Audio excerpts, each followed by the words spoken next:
Entonces, ahora podemos hacer nuestra pequeña serie que estrictamente, si se considera solo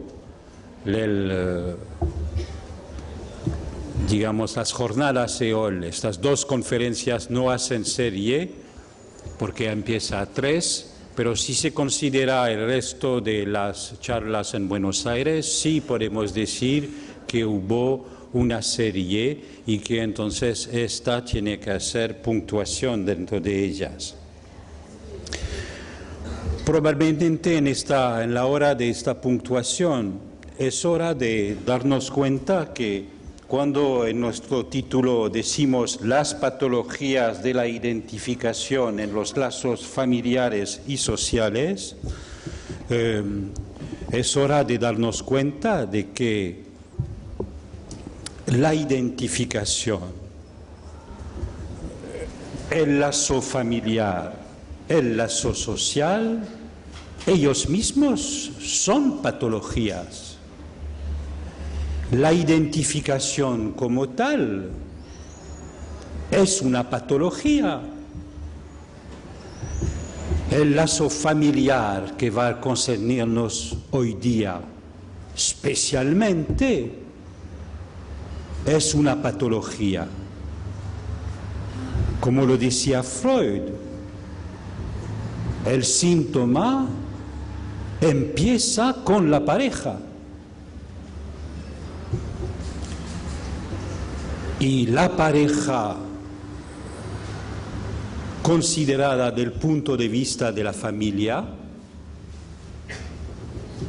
siempre fue un síntoma social.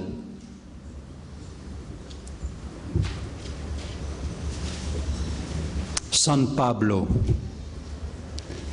se quejaba de que los hombres casados pasaban más tiempo a complacerles a sus esposas que a Dios.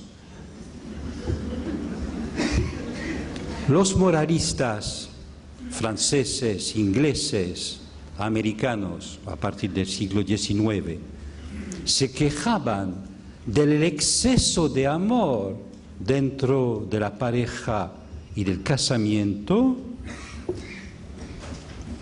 desanimaban al ciudadano a tener una vida política y pasar demasiado tiempo juntos.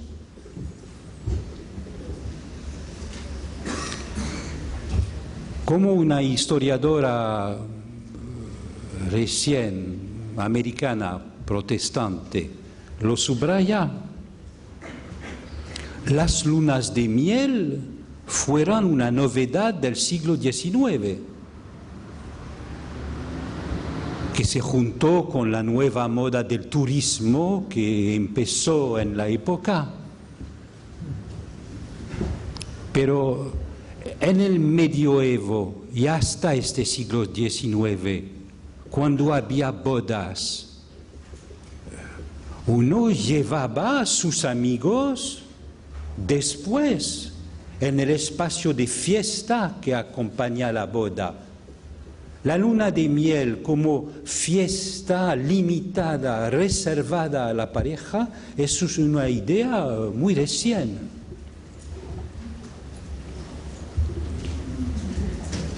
Y la familia restringida a la pareja a partir del siglo XIX, en nombre del amor, acompaña el proceso de reducción de la familia.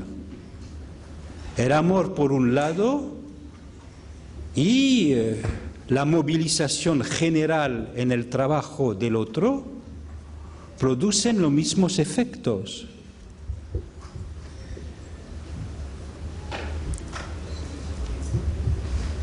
Una reducción de los lazos sociales a este síntoma particular que es la pareja, dentro de la familia, como la única solución que queda para articular el síntoma de la relación sexual con los lazos sociales. Es muy notable como Lacan, en sus comentarios sobre Marguerite Duras, considera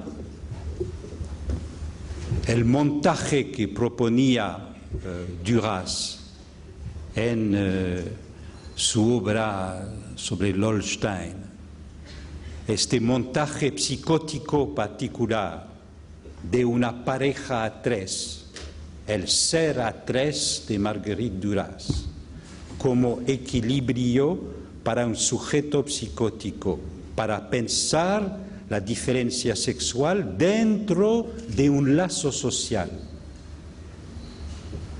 Lacan la interroga precisamente como solución original para un sujeto de poder pensar esta articulación, y cuando es imposible hay el brote.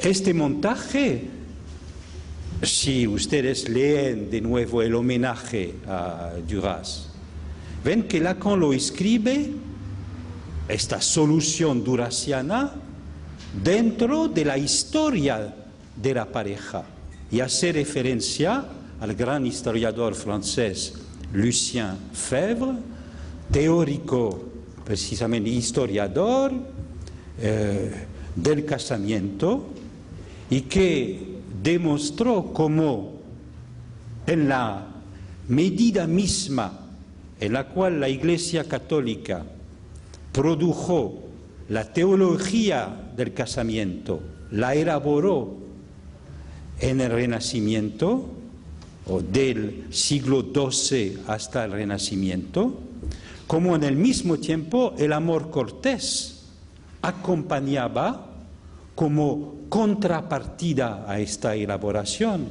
elaboraba el lazo, digamos, la cuestión sexual de manera independiente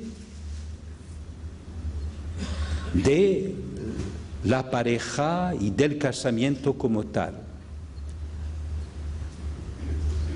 Y las cosas se cruzan precisamente en la época del Renacimiento con Marguerite de Navarre y con su Heptameron, que era una versión francesa del Decameron italiano.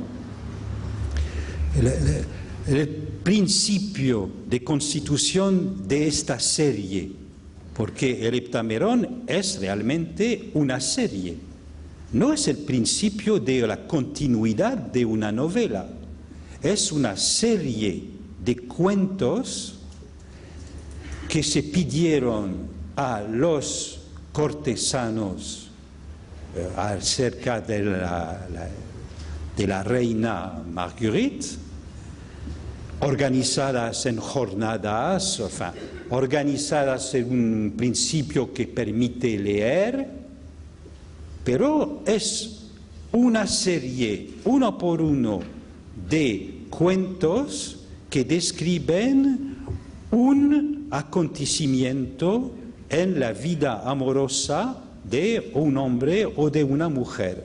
La cosa inolvidable para este hombre y en esta mujer, y en los casos que son presentados en el Heptameron, eran historias verdaderas. Verdaderas más o menos de lo que se puede decir de la verdad. No se puede decir toda, pero el principio no era imaginar. El principio era contar una situación que atravesó la persona que estaba, y poder sostenerlo como algo propio, en nombre propio. Y Lacan opone para indagar sobre lo que es el lazo social de la pareja, opone el principio de la serie del amor cortés a la imaginación de la novela, del principio novelesco, de imaginar una solución global. Mientras que en estos pedazos de real, en estos acontecimientos que son descritos en el amor cortés, vemos como al lado de esta idealización novelesca, especialmente hasta la novela moderna, pero la imaginarización novelesca por un lado contrasta puntos de algo irreductible al discurso de la novela, lo irreductible del hito, del encuentro, de lo imposible a olvidar o a inscribir dentro de la novela del lado del amor cortés.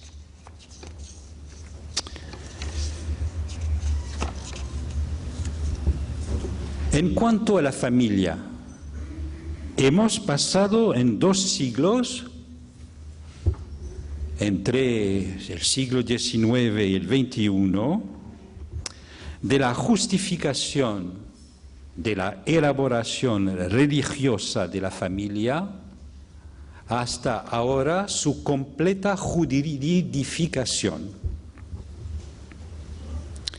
En el cristianismo, las relaciones familiares dentro de la Trinidad y dentro de la Santa Familia han permitido de desarrollar una particular función del nombre del Padre. Cuando hubo el derrumbe de la civilización, de los órdenes, al final del siglo XVIII con la Revolución Francesa, la familia se encontró justificada de parte de los filósofos que trataron de reconstruir un mundo en el cual había que alojar esta familia que no cumplía más con las funciones que tenía para asegurar los derechos y los bienes dentro del viejo orden. Y fue Hegel el gran teórico de la familia como lugar institucional del amor. Como dijo Hegel, en tanto que substancialidad inmediata del espíritu,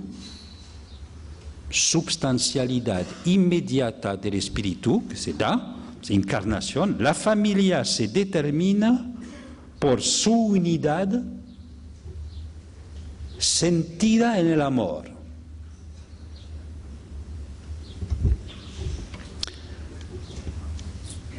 La substancialidad inmediata, ¿qué es? Como lo dijo Jacqueline Miller en la presentación de las jornadas de 100 de la ECF, es que la familia al inicio del siglo XIX aparece como el sueño de un lazo social que podría ser natural. Ahora, 2 siglos más tarde, es el derecho que articula la substancialidad inmediata de la familia.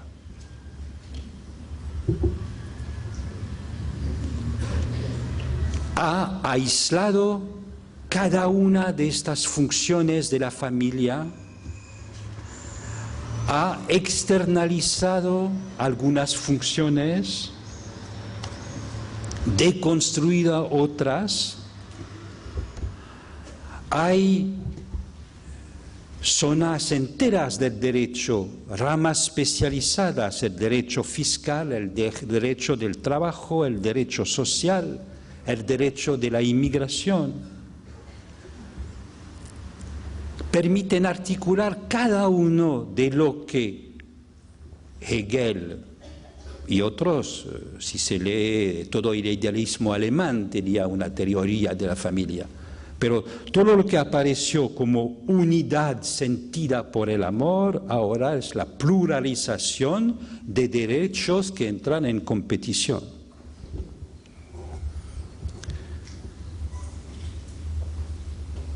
Esta juridificación del espacio familiar fue necesaria porque el casamiento, la familia, a lo largo de estos siglos, produjeron, digamos, se entraron en una cierta clase de desuso, de desamor.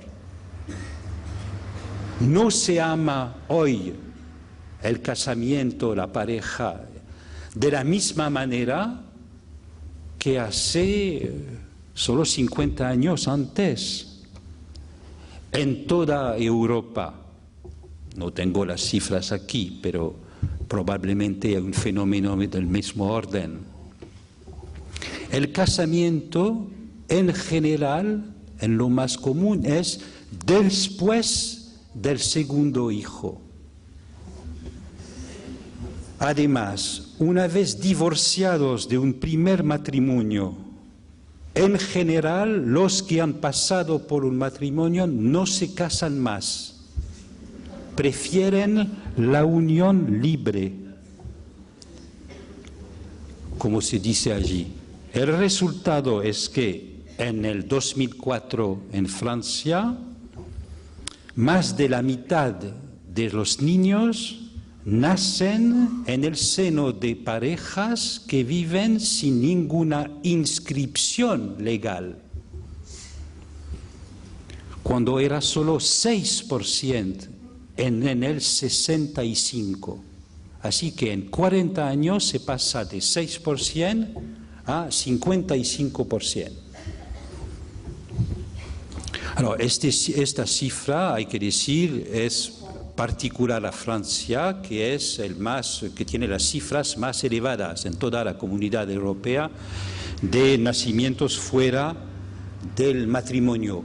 Pero como también Francia tiene la cifra más alta de toda la comunidad europea para los nacimientos como tal, estas dos cifras coinciden. Hay más niños en Francia que en toda Europa y también hay menos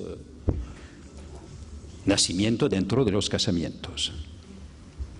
Así que la nueva norma social es de un casamiento tardío, la rareza de un recasamiento, que el lazo con el niño sea mantenido o no. Así que del lado de la ficción legal,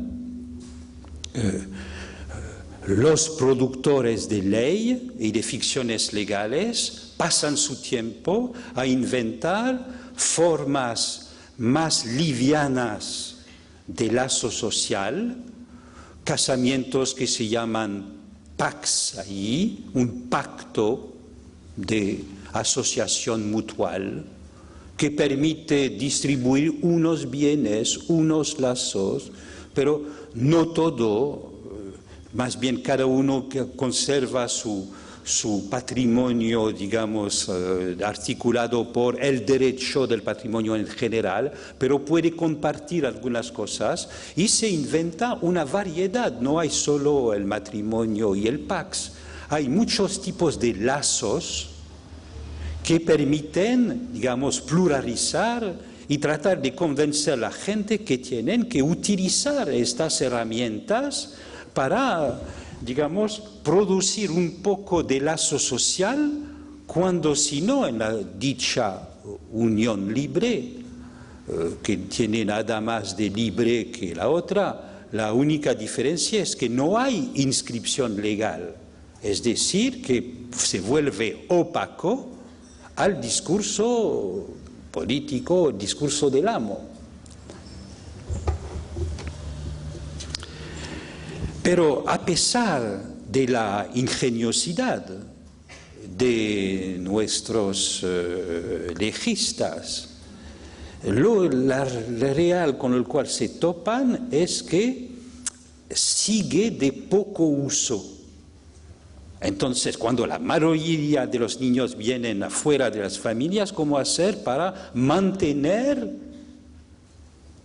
los deberes de la familia? Es esto que la ingeniosidad viene, es que en una ley recién se hizo un paso más, era considerar que antes era la familia que producía los niños, que transmitían el nombre, apellido, derecho, etcétera, a los niños. Ahora es el niño que hace la familia. Es decir, que cual sea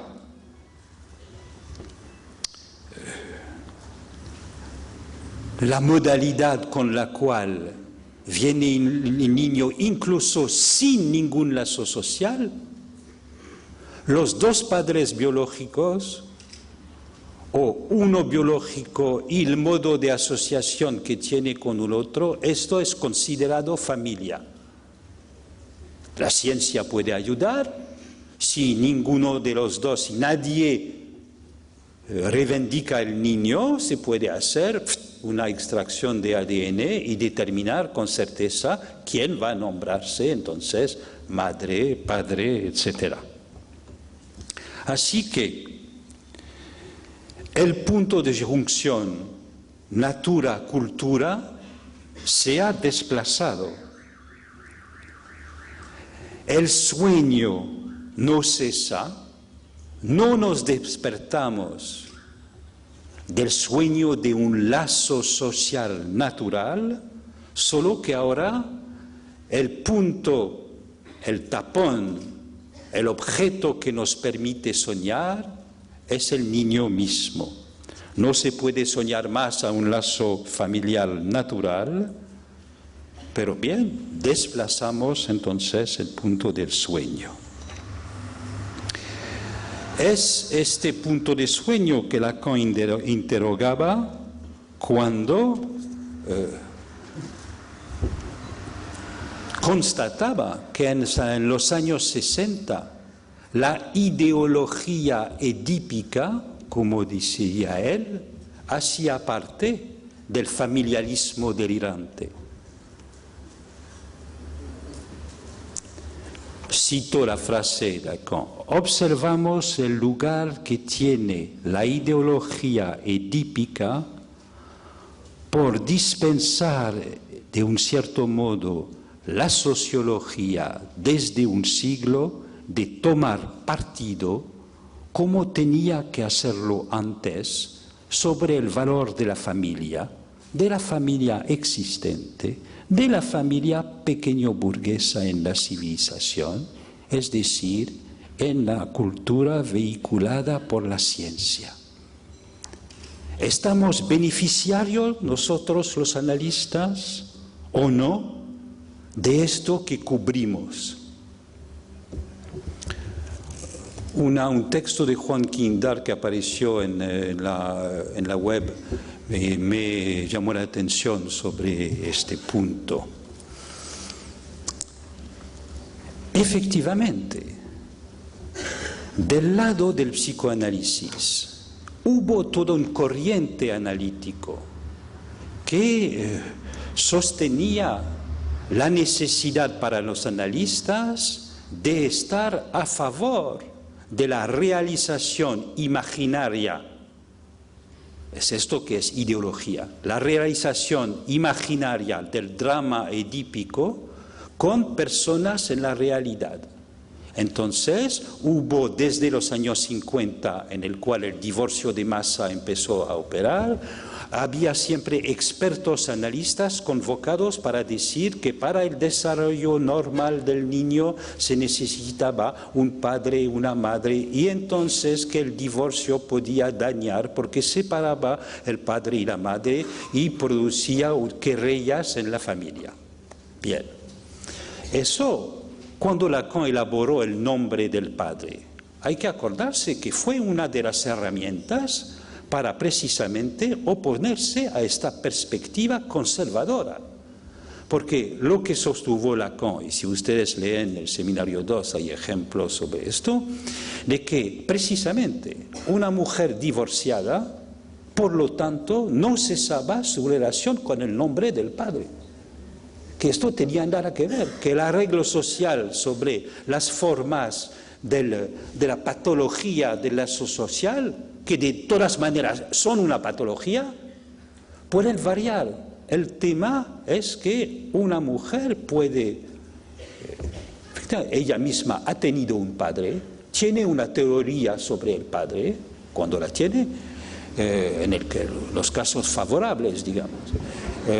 Y entonces, que sea sola, el pareja, soñando con otra pareja, entre dos parejas, etc., no cesa, por lo tanto, de tener esta relación con el nombre del padre. Pero, entonces, esta ideología edípica consistía en una operación análoga a lo que había tentado la filosofía a final del siglo XVIII y al inicio del XIX. Era la naturalización de la familia pequeña burguesa. Entonces, Lacan escribió esto en los años 60. Ahora estamos en una situación completamente otra. La sociología dejó de no tomar partido. Hay dentro de la sociología claramente dos corrientes que se oponen y que toman partido. Por un lado, tenemos los sectores, hay una contradicción entre la voz y la imagen. Para la voz hay que levantar el micrófono, para la imagen hay que quitar el micrófono. Así que se ve bien la contradicción, digamos, que la imagen no permite abarcar todos los objetos A en el marco de la pantalla. Siempre hay un cierto déficit.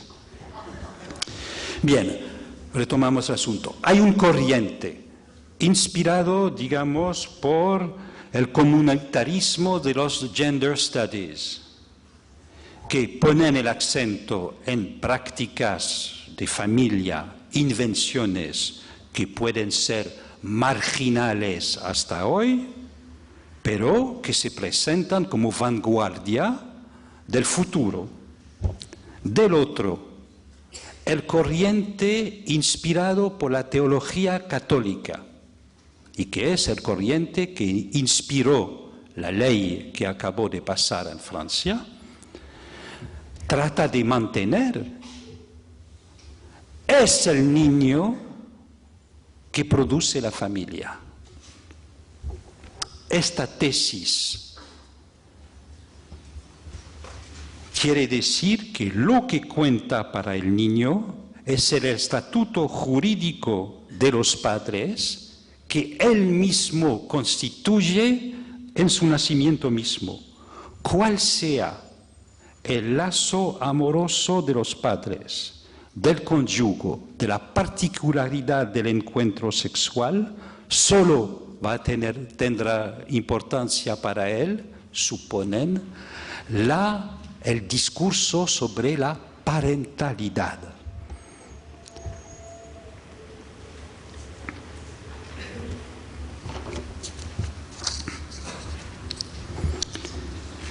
Esta hipótesis de un lazo natural no es la hipótesis del psicoanálisis, que ella constata que la ideología edípica ya no es suficiente. Y nuestra práctica no es una práctica conservadora, es más bien una práctica que nos lleva a constatar lo que el niño contemporáneo de esta patología particular del lazo familiar, lo que él revela y que es de estructura para todos. Es que sea en la perspectiva progresistas tipo Gender Studies, sea en la perspectiva conservadora o neoconservadora, porque inventan algo, de la teología o la sociología católica, es el sujeto que tiene el cargo de constituir su familia, en el sentido en que la familia instituye una distribución de los nombres de padre y de madre. Tiene él que sostener no solamente su novela familiar, sino su ficción familiar. Y esta no es tan aliviada por la ficción jurídica o el aporte de la sociología. Hay una necesidad de ir más allá de la ficción sociohumana, como decía Solers, Philippe Solers. Lo vemos esto en los testimonios de las novelas contemporáneas, que de los sujetos que encontramos en nuestra práctica. La carta al padre de Kafka no cesa de escribirse. En la novela norteamericana, con Paul Auster, por ejemplo, y su invención de la soledad, Jonathan Franzen con The Corrections, o John Irving en su última novela. En este autor particularmente, la invención del padre para cubrir su ausencia ha producido unos pasajes los más desopilantes de la literatura norteamericana, en las declinaciones de la vida según Garp, en el cual el héroe es el hijo de una feminista profesora de Catch, nacido de un padre desconocido. La novela francesa sigue, pero en la tradición francesa se añade escenas sexuales más explícitas. Sea homo o heterosexual, la evocación del incesto en la familia es más directa. Y así que hemos asistido en los últimos años en la literatura francesa el nacimiento de un nuevo género literario, la novela de incesto, que tiene sus héroes, Christine Angot, Virginie Despentes, etc., acompañando también una epidemia de denunciaciones, a veces justificadas y en numerosos casos también imaginarias. Esta epidemia produjo una serie de tragedias judiciales en Francia, pero en otros países de Europa que dan cuenta de un síntoma en la patología del lazo familiar y nos dan una versión inquietante de esta carta al Padre que no cesa de escribirse en nuestra civilización.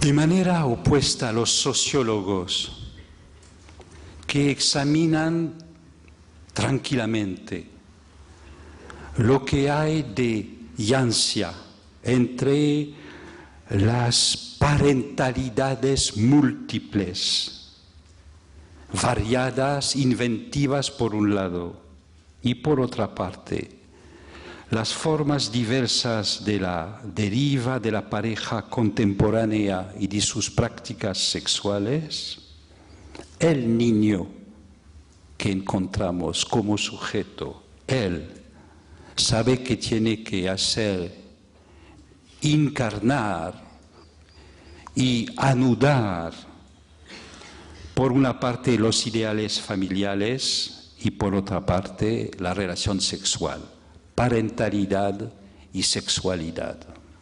Y que el discurso de la parentalidad librado a sí mismo es una locura. El niño freudiano sabe que tiene que anudar los monstruos generados por los fantasmas que no cesan de regresar dentro de las novelas y de la clínica, y separarles de la idealización de la parentalidad. Lo sabe aún probablemente mejor que la filosofía de Jacques Derrida. Él quería ubicar lo irreductible de la filiación, articulando lo natural y lo cultural en una política del reconocimiento. Pero lo nota, toda la obscuridad se concentra en esta experiencia que se llama reconocimiento. Lo que hay que reconocer es que el niño responde al deseo del otro pagando la libra de carne en el cual que le permite incluirse en este otro. Y que al interrogar el deseo del otro, este sujeto, este niño que pide ¿qué quieren de mí? No es el reconocimiento que atraviesa o que experimenta, sino la angustia. Para tapar esta angustia, la preocupación sociológica quiere articular el niño a una ficción, jugando el papel de un ideal, mismo si el de bajo nivel.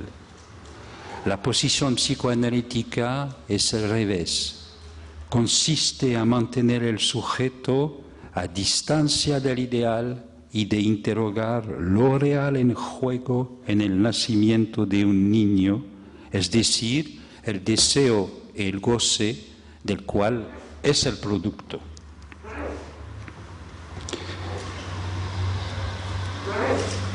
Siempre encontramos el mismo punto de divergencia entre el abordaje sociológico de los fenómenos de lazos sociales y el abordaje analítico.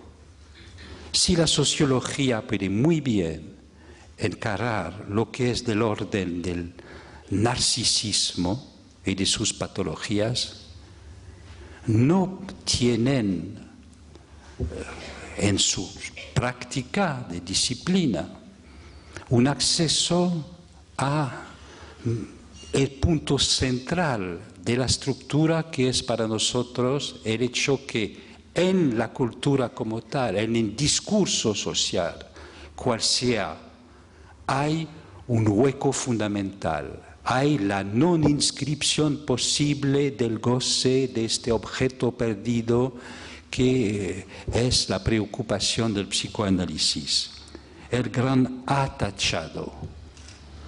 Y que hay dos maneras precisamente de tratar de suturar este vacío.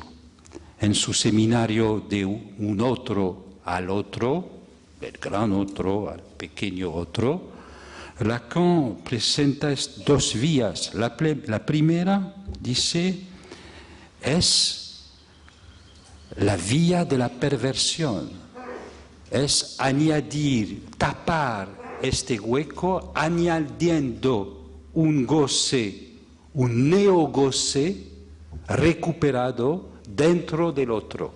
Y es el esfuerzo dedicado del sujeto propiamente dicho perverso, cruzadero del goce, como dice Lacan,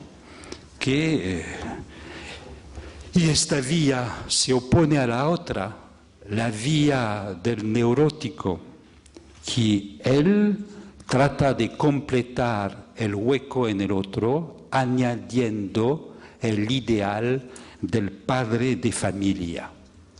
El padre de familia es el revés del nombre del padre como garantía. El padre de familia es un sueño del neurótico de poder suturar la ansia sexual manteniendo en esta posición. Y a veces hay que decir que para los hombres funciona por muchos sujetos neuróticos esta posición. Pensarse como padre de familia para un hombre puede aliviarlo tanto como para una mujer pensarse como madre y funcionar para aliviar el hombre y la mujer en cuestión de toda preocupación sexual o por lo menos de reducirla a un mínimo que no distrae más del funcionamiento en lo ideal del uno y del otro. Pero bien, el drama familiar tiene que ser considerado a partir no de estos ideales, sino a partir del goce que está en juego en la pareja, el lugar de tapón que revela, como subrayó un texto citado por Blanca Sánchez, el objeto A liberado por el reconocimiento de la ansia en el otro. El niño por excelencia ocupa este lugar. Y es la interpretación entonces que hizo Lacan del aporte de Winnicott tan importante sobre el objeto transicional que se destaca del lugar del otro como tal. Pero dice, lo importante no es que el objeto transicional pueda preservar la autonomía del niño. Cada uno de nosotros desde niños tenemos nuestro oso de peluche y vamos en la vida con esto. Puede ser un reloj, puede ser cuando uno crece, pero estamos por la vida con esto de por siempre. Pero lo es importante no es esto, es que el niño puede ser usado como objeto transicional de la madre. En este caso, dice, el niño realiza, en el sentido de realiza la presencia del objeto A en el fantasma. El objeto A no es más en el fantasma, sino es producido como tal. Y la madre hace del niño el instrumento de su goce de manera realizada, mucho más que la perspectiva a la cual Freud pensaba poder acotar esto cuando no en la perspectiva del objeto del fantasma, sino en la perspectiva fálica, ubicaba la relación ideal de la madre judía con su hijo varón como la única relación satisfactoria de verdad en los lazos sociales. Pero esto era realización del falo. La realización del objeto A es otra cosa.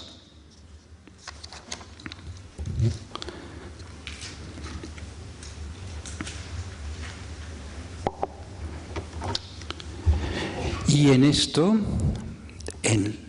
cuando el niño viene a ocupar el objeto de fantasma de la madre, separado de ella, pero vinculada de una manera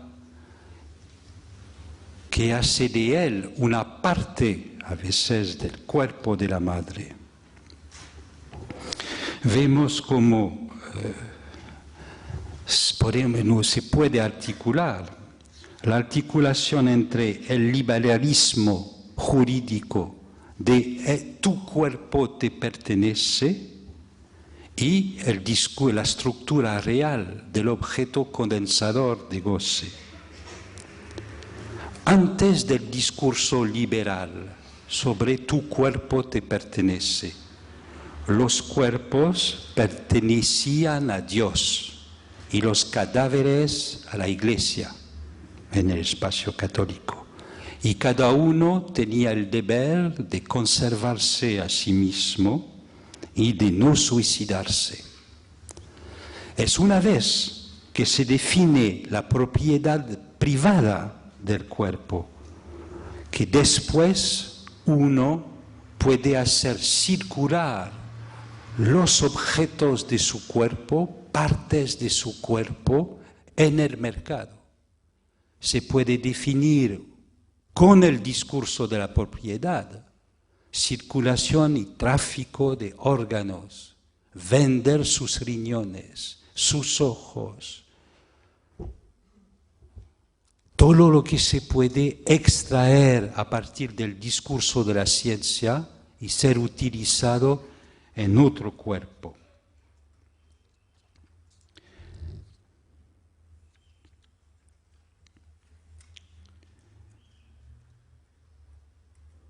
Quiero concluir en 5 minutos y entonces mi preocupación es qué es lo que quiero exactamente decirles en estos 5 últimos minutos.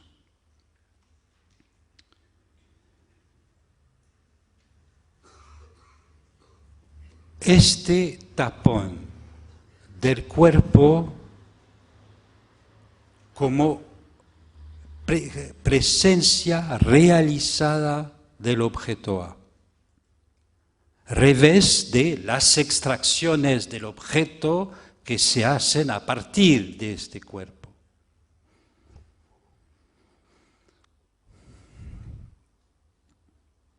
Nos permiten ver que para nuestra civilización el niño cumple funciones decisivas en la reducción de los lazos sociales y familiares a esta unidad limitada, a esta ficción jurídica minimal, del cual el niño viene a garantizar la existencia. Vemos una manifestación más de la función de objeto de goce de la civilización del niño. Esto nos permite ver por qué las asociaciones de padres enfermos insisten tanto sobre el hecho que el trastorno de sus niños es biológico, que tiene nada que ver con un trastorno psicológico, que el trastorno de déficit de atención, la hiperactividad el trastorno bipolar, que todo esto tendría una inscripción en el cuerpo del niño, sin mediación, en esta extensión del cuerpo maternal. Y así los analistas, cuando piensan que tienen una buena noticia, diciendo, no es biológico, es subjetivo, se asombran del odio que pueden desatar, al mismo tiempo en que quieren ser oblativos, llevar esta buena noticia. Se topan con esta reacción infernal, con odio que se transmite al nivel, efectivamente, de la cultura. Y Germán García publicó en el perfil de este día algo resumido en una frase: la crítica del psicoanálisis hace parte de la cultura. El problema central ahora, es uno de los problemas centrales, es que ahora las asociaciones de padres autistas y diagnosticados de trastorno de hiperactividad o de déficit de atención se manifiestan cada vez más en una dimensión de certeza a propósito de la realización del objeto fantasmático en su presencia, que justifica la pareja.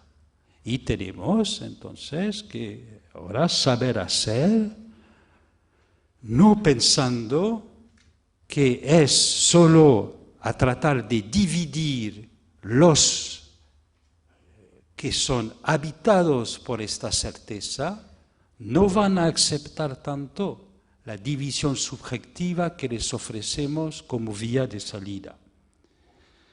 Tendremos que buscar otras maneras de dirigirnos a esta forma de angustia de la época, a esta patología de los lazos sociales, que hace que mantenemos abiertos la articulación entre el nacimiento del niño y el misterio del deseo y del goce que se articularon allí. Así que para terminar voy a poder leerlos después de esta pequeña introducción, la parte del poema de Eliot en el Wasteland que cité en el museo, pero que no podía en la charla que hacía allí transmitirles cuál era el fundamento de mi elección precisa de la interrogación entonces de Eliot sobre lo que se pasa cuando uno da luz a un niño. Alors, tengo que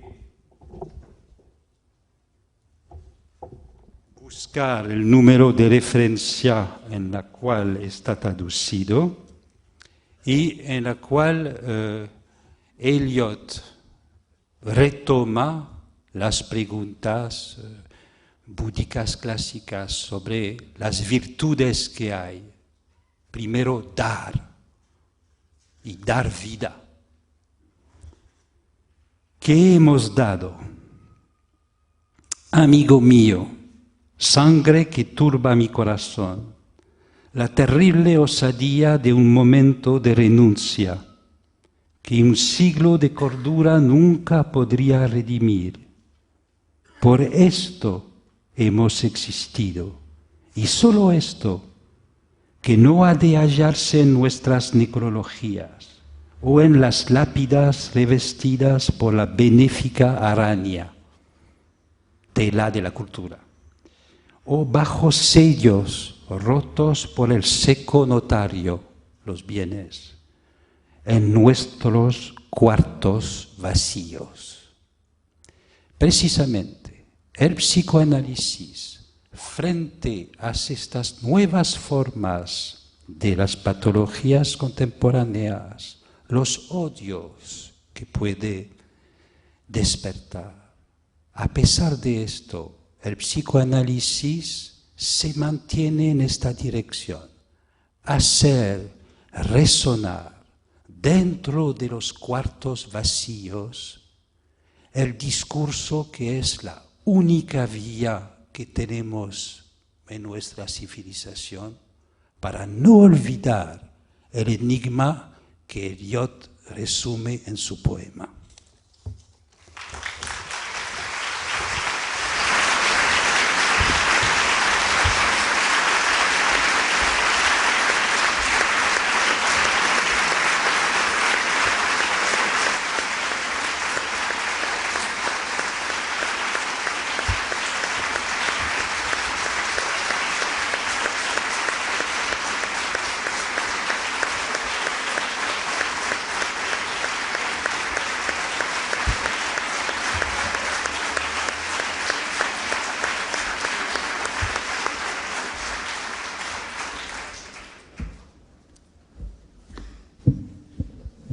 Bueno,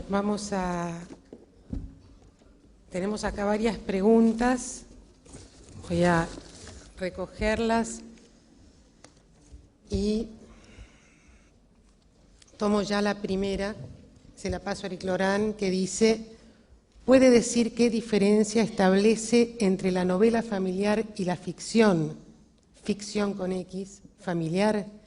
¿Es que uno tiene preponderancia imaginaria y en la segunda lo real está evidenciado como invariante? Es una pregunta de Enia Fabret.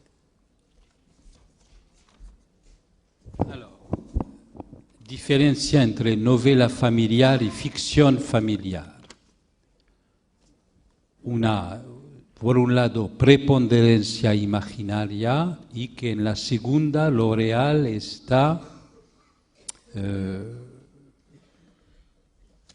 enunciado como un variante o invariante.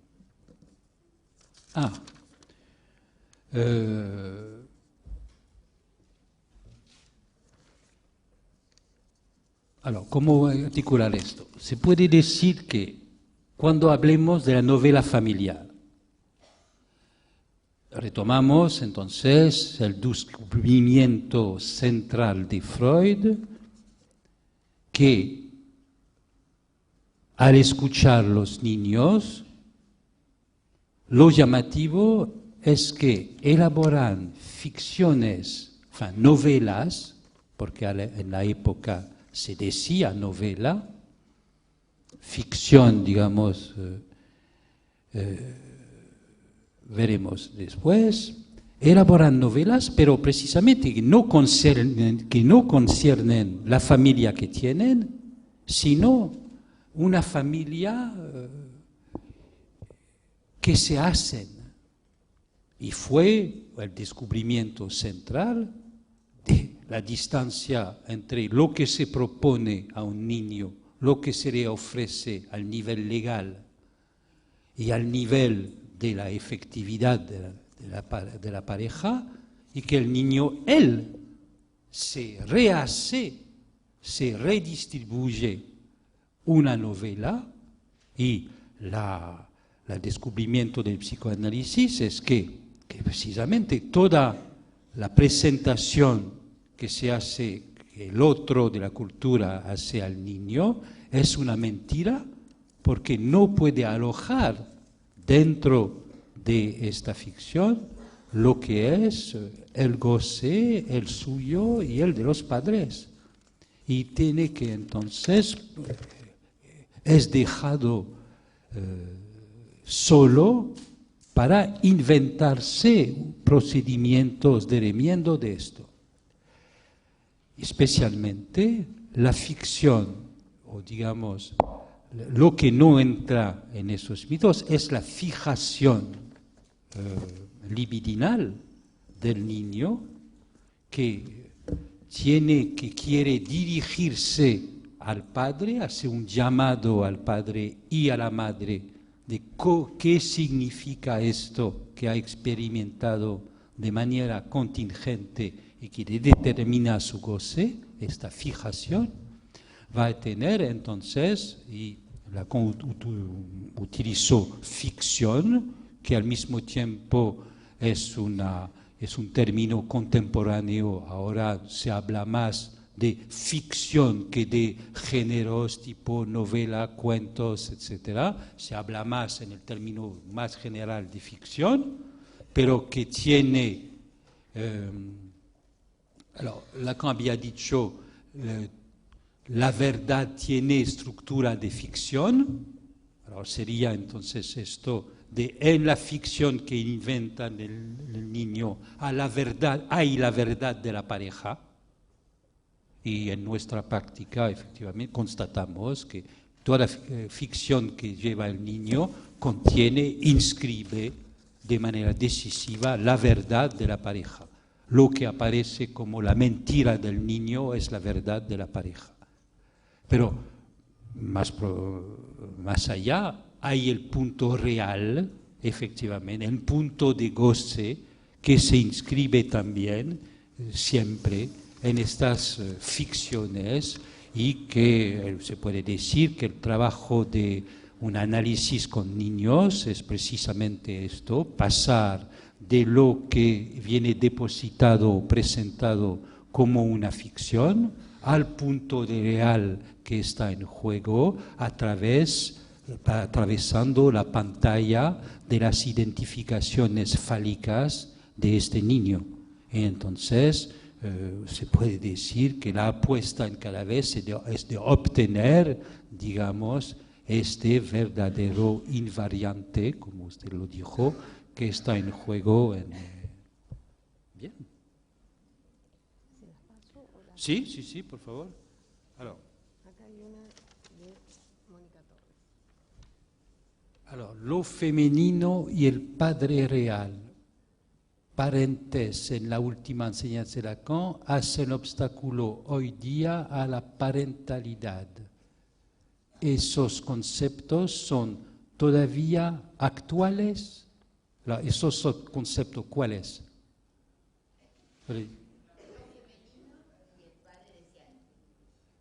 Lo femenino y el padre deseante. Sí. Si son todavía actuales. Más que nunca. Si precisamente consideramos que la función, digamos, lo que aparece en la debilidad general de los lazos sociales, digamos, patología de la época. Bien. En esta fragilidad más grande aparece cada vez más que el niño como objeto A viene como producto de este encuentro entre una mujer que vendrá en posición de madre, cuando es a partir de su posición de mujer que se puede calcular lo que va a tener incidencia con el niño.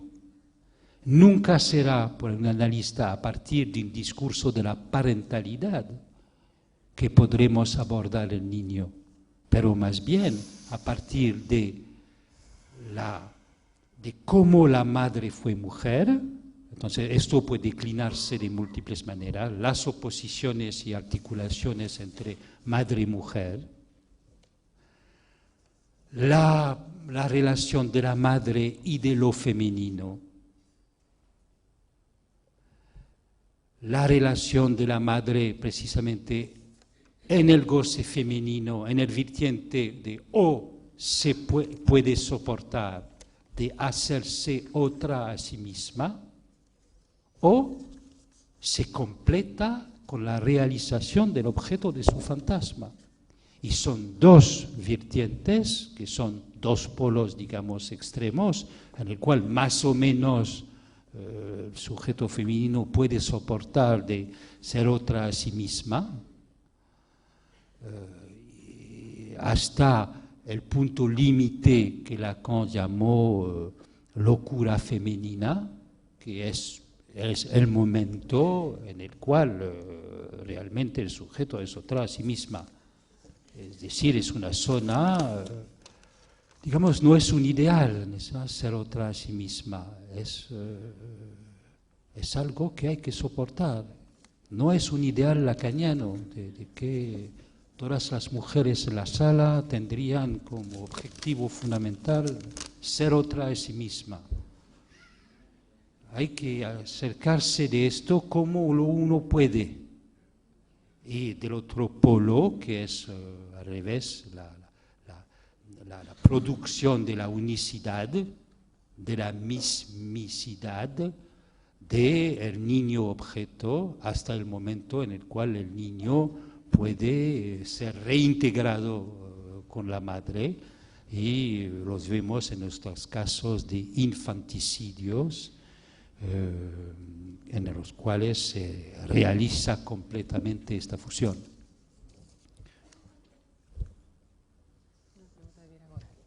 Alors, ¿qué relación hay entre la función del niño que funda la familia y la del niño que asegura la trascendencia de sus progenitores, ya sea por las vías biológicas, ya sea por las discursivas? Alors, no entiendo completamente la pregunta, pero entiendo algunas cosas. El niño que asegura la supervivencia y trascendencia de los progenitores es el niño, tanto que en un primer vertiente ideal, el niño ideal que sigue, que ahora condensa con los pocos niños que hay en las familias modernas. Hay una condensación, un peso del ideal que es también inédito en la historia. Cuando en otras civilizaciones la gente tenía 8 o 10 niños, el peso de la supervivencia y la trascendencia, se pasaba lo que pasaba. Y a veces, probablemente, a partir más de 4, las mujeres y las madres no reconocían bien sus hijos. He tenido en análisis, hay pocos, pero he tenido en análisis niños de familia de clase alta, no era por pobreza y falta de recursos, una madre inteligente, etc. Pero una serie de ellos, cada uno ha testimoniado que han tenido la experiencia de encontrarse con esto, que a partir de un cierto número, siempre uno tiene en su vida el sentimiento que la madre no hace la diferencia, que hay en un punto, el objeto maternal es indiferente en un cierto punto, cuando se entraba en esas series. Pero ahora, con los pocos niños que hay, o incluso en civilizaciones enteras como en China, en el cual el poder estatal reduce a un niño, la procreación hace un peso de ideal que produce suicidios entre los niños. En Asia, ahora, la causa de mortalidad muy importante en los adolescentes no es como aquí, como cuando se habla de violencia, se piensa que el violento es el adolescente. Es más bien el otro que es cruel y violento. Los ponen un peso y tienen que encarnar los ideales de la familia. Alors, produce estos niños que son excelentes a la universidad. Digamos, se sabe que en Estados Unidos, en Australia, todos los puestos de todos los médicos, ingenieros, son todos de origen asiática. Pero el problema también es el peso del suicidio cuando fracasa. Es la relación a la universidad como un arte marcial.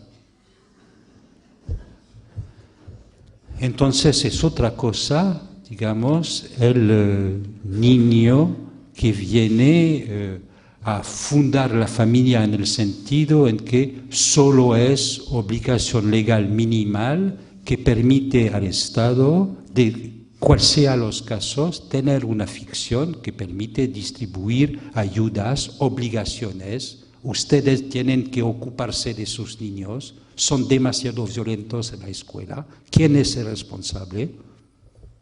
Respuesta en general, nadie. Entonces se convoca a los padres y se les dice, si ustedes no se ocupan de sus niños, el Estado va a ocuparse de sí. Es ahora también en el dispositivo inglés de sociedad de vigilancia que hemos visto, la convocación y tener sesiones conductistas de parentalidad hacen parte del plan general para, digamos, compensar las extrafamiliares consecuencias del multiculturalismo inglés que les llevó a este culto al multiculturalismo que lleva a Inglaterra en la situación en la cual está. Entonces, ella está llamado a un padre feroz que realmente podría ordenar las cosas, incluso los estadios de fútbol.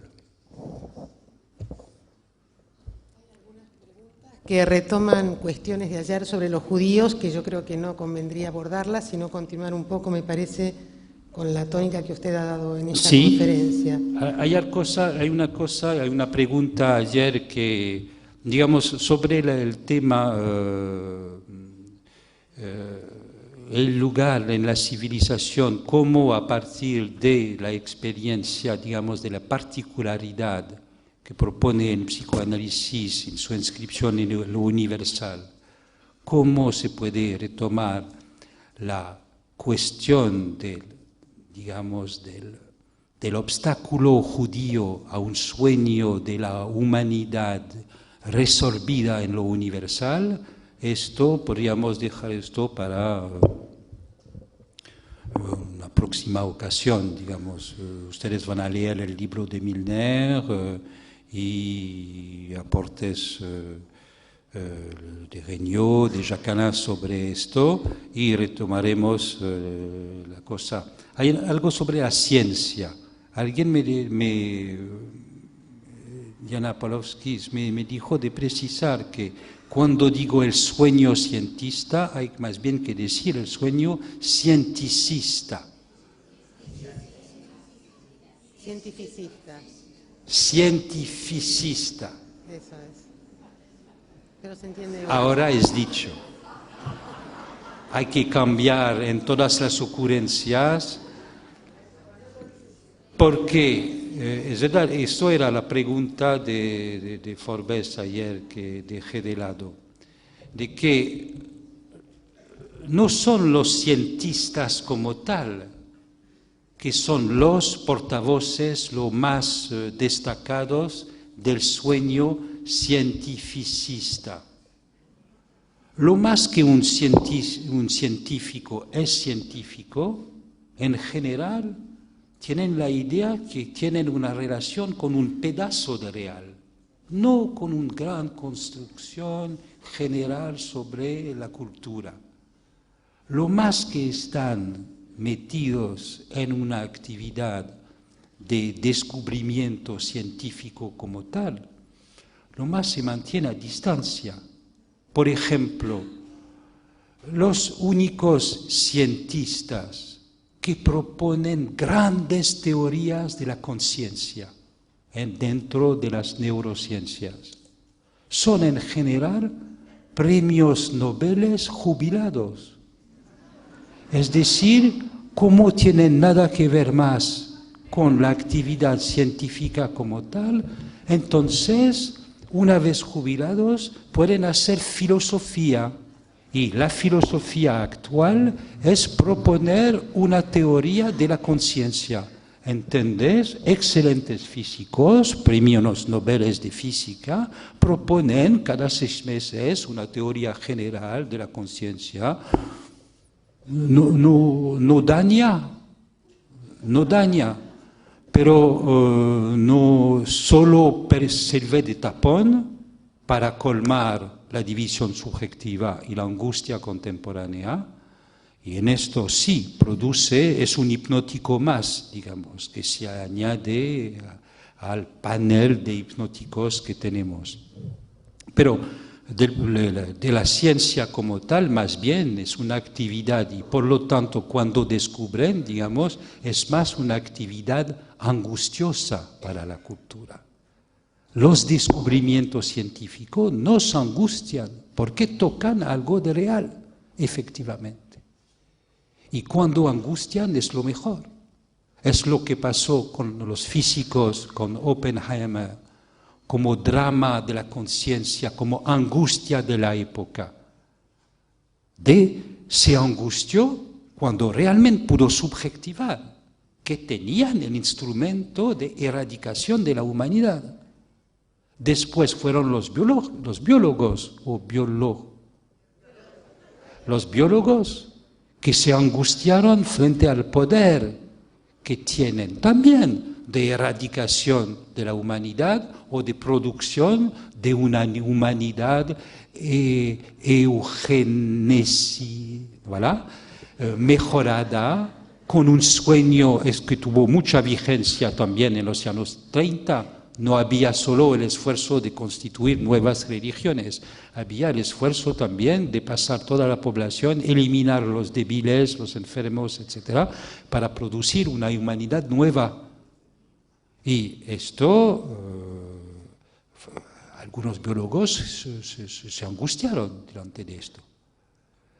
Y entonces, para el cientista de verdad, digamos, compartir la angustia de la época cuando tocan algo real es probablemente la mejor posición subjetiva. Acá hay 2 preguntas que me parece pueden responderse o resumirse en una. Débora Fleischer habla de la relación directa causa-efecto entre el tipo de familia y las patologías de sus integrantes. ¿Qué relación hay?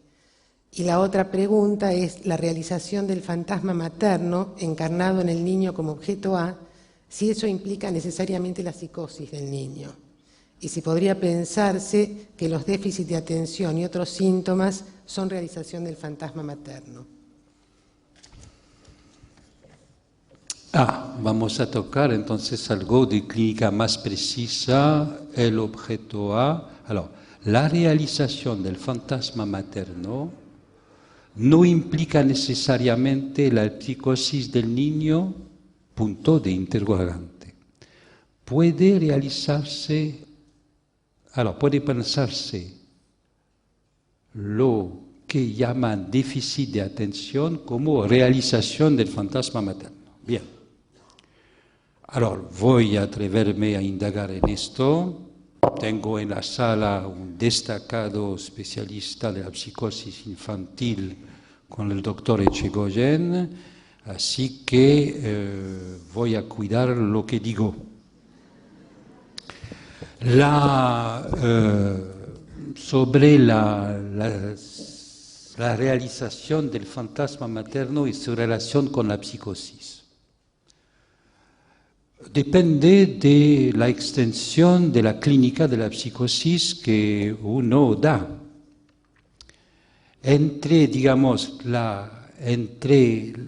la separación del niño del otro con el no funcionamiento de la metáfora paterna, produce no solo patologías de la psicosis, sino, por ejemplo, debilidad mental, y todas las formas mixtas entre debilidad mental, disarmonías del desarrollo y psicosis como tal. El llamado moderno déficit de atención es muy interesante interrogarse si es o no un nombre actual de la psicosis infantil. Y es muy útil interesarse porque los doctrinarios del déficit de atención, que utilizan una medicación particular muy distinta de los antipsicóticos, derivada de anfetamina para estimular el control de la atención, precisamente. Una estimulación, mientras que los antipsicóticos tenían más bien la función de un poco apagar los circuitos de serotonina y dopamina, más bien calmar una incidencia de producir al contrario del efecto de excitación que produce Pero primero, lo que es llamativo es que no tenemos muchos modelos, incluso ellos mismos, un modelo efectivo de cómo funciona el uso pragmático de esta medicación.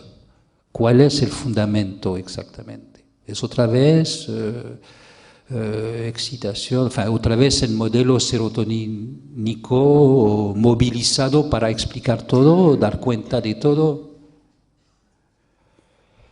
Y cuando tratan de separar estrictamente los niños que tienen el déficit de atención de los psicóticos,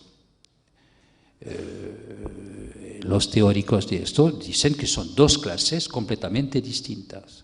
Es muy interesante cuando uno en su clínica ve en una serie de casos y colegas que trabajan en centros de atención pública, centros de atención en los cuales no hay ningún déficit de atención al trastorno de déficit de atención.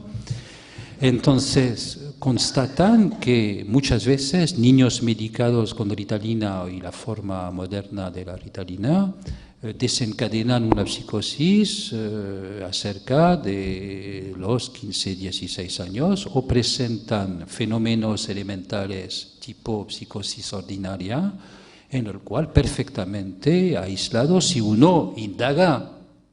Pero hay que pensar que efectivamente esto puede producirse. Hay un cierto nivel en el cual entonces el déficit de atención o la hiperactividad, esta excitación maníaca que no para, hacen parte de los nuevos, de las nuevas formas, de las nuevas manifestaciones patológicas de la psicosis. Son nombres. Hay una parte de la clínica que tiene una evolución que depende de la cultura, que depende también de la ciencia, es decir, también depende de la medicación, de su aplicación, y nos producen una serie de patologías que por supuesto hay que estudiar de manera precisa. Las hipótesis, que cuando digo que es una hipótesis posible, depende de que todos ustedes que están trabajando en hospitales, en centros de atención, etcétera, verifican esto, entran en discusión con los psiquiatras biológicos que encarnan una dirección.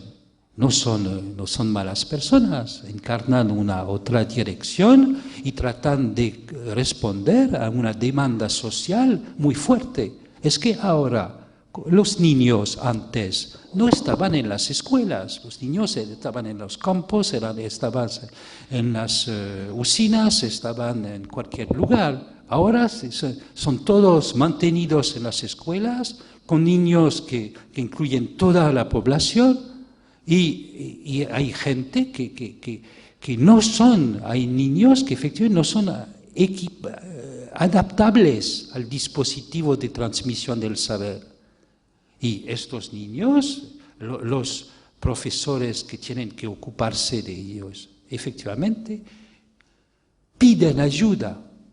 Y como no todos son neuróticos, no es solo con un tratamiento, digamos, analítico, que primero no puede ser de masa, como lo es ahora el pedido de ayuda. Pero, y como adaptar el psicoanálisis, aplicarlo a este tipo de niños, implica un esfuerzo grande para tener.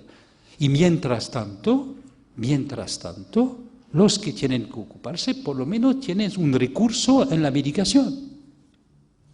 Cuando ningún discurso puede tener un alcance, entonces se medica, por supuesto. Por lo menos la civilización produce algo, un objeto que puede ser utilizado. Y entonces esto lleva, cuando es utilizado como único recurso, esto puede llevar a que la patología de los Estados Unidos, en los cuales la más joven bipolar ahora es una tejana de 2 años y medio, medicada, después de un juicio de la madre que obtuvo de parte del Estado el pagamento del tratamiento, etc. Del otro lado, 25% de la población de los jóvenes en algunos estados americanos que están bajo medicación masiva. Pero, bien, nuestra inscripción dentro de esto no es solamente a nivel teórico, tenemos que incidir en los debates que hay y ver cómo los casos que vemos hacen una objeción a esta repartición entre casillas separadas y que hay algo de inclasificable en la psicosis contemporánea que se impone a todas estas distribuciones dentro del DSM. Y a pesar del hecho que lo que tratan de hacer con la reconstrucción del DSM-5 que nos espera en los 2012, hay que incidir lo más posible. Bueno, creo que podríamos ya, en las preguntas que hay, algunas las ha respondido, sobre todo en el aspecto, queda alguna del aspecto jurídico, no sé si quiere tomar una más. El aspecto jurídico, ¿en qué sentido? Se podría pensar la necesidad de encontrarle un mano legal a las uniones como un intento de control de las pulsiones por parte del Estado. Eso es efectivamente, sí, es la ficción legal, la elaboración de la ficción legal. Es claramente de parte del Estado un instrumento de control. Sí, control de las pulsiones, no sé, pero control de los cuerpos, control de los desbordes de conductas, ciertamente es tratar, cuando no hay ninguna herramienta legal, el Estado no puede hacer nada. Cuando se implica y se puede aseamar una ficción nueva, para el Estado es un progreso en la difusión del control. Es una de las razones por la cual el Estado como tal apreció a su justo valor todo el interés que la comunidad gay y lesbiana acordó a estas formas livianas de casamiento, porque por lo menos esta comunidad, libidinizando estas formas de casamiento, dando a esto un aire festivo precisamente. Un casamiento gay es aún más festivo que el casamiento tradicional, y esto es más adaptado en la época. Entonces hay los más media que se interesen, especialmente, etc. Hay toda una libidinización que permite después para el Estado tener una difusión más amplia de un instrumento de control interesante. En este sentido hay un lazo entre pulsión y formas legales que no es solo de control, es que es una dialéctica complicada de la libinización de estas formas legales y cómo con esto se pasa otra cosa del punto de vista del, digamos, del manager de los recursos humanos a nivel estatal. Bien, me piden que entreguemos la sala, solo nos resta decirle a Eric Lorán que le agradecemos su presencia.